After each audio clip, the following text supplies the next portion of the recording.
Overall, I would say for MediaVest, we spend close to a little bit over $1 billion in digital.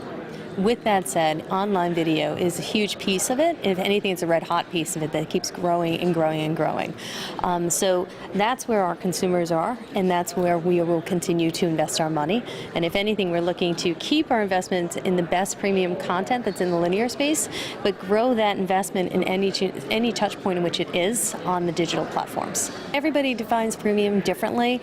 For us, premium is about having our consumers having the experience that hits their lives, right? The human experience is what we'd like to get at.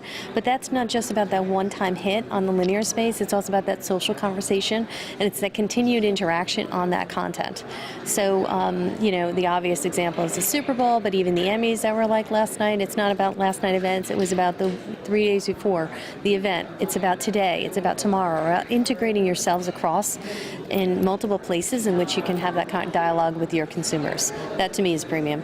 Digital video is being used. Years ago, it was, if anything, it was one of those things that the media companies, if you will, were looking for convergent price points, right? And they were looking to get the same price. And the fact of the matter is, back then, the vendor community felt it was so simple as it's the same price, let's lean over.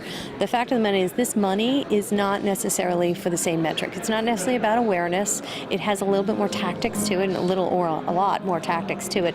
But at the same time, that video component, the online video quality is getting better. There's more of it. Demand is up. Quality is going up. And we're starting to see online video as not just an acquisition metric type of marketplace as much as it is a branded marketplace. Our consumers are going there, and we need to have our branding conversation over there as well.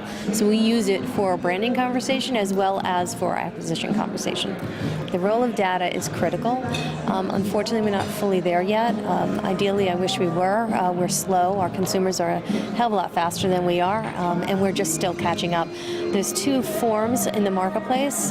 We are a ComScore company. We are ComScore VCE. And for me, having the ability for my buyers and my planners and my strategists, if you will, to be able to plan on the left side, have it served up, and then on the right side, have it come back to them with being able to optimize it, that's why we're a ComScore shop.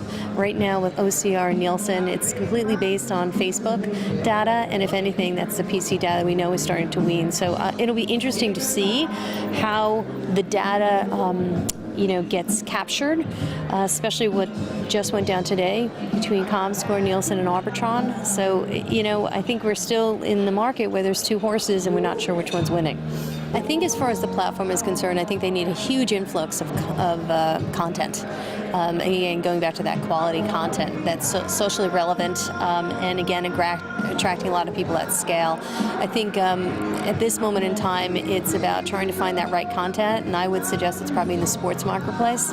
So I think digital video needs to do something dramatic in which to gain something, gain that consumer attention, and I can easily see something along the sports space, as whether it's a league deal or something coming up for review soon, which they all are, I should say in the NFL in particular. So I'm anxious to see if anything happens there.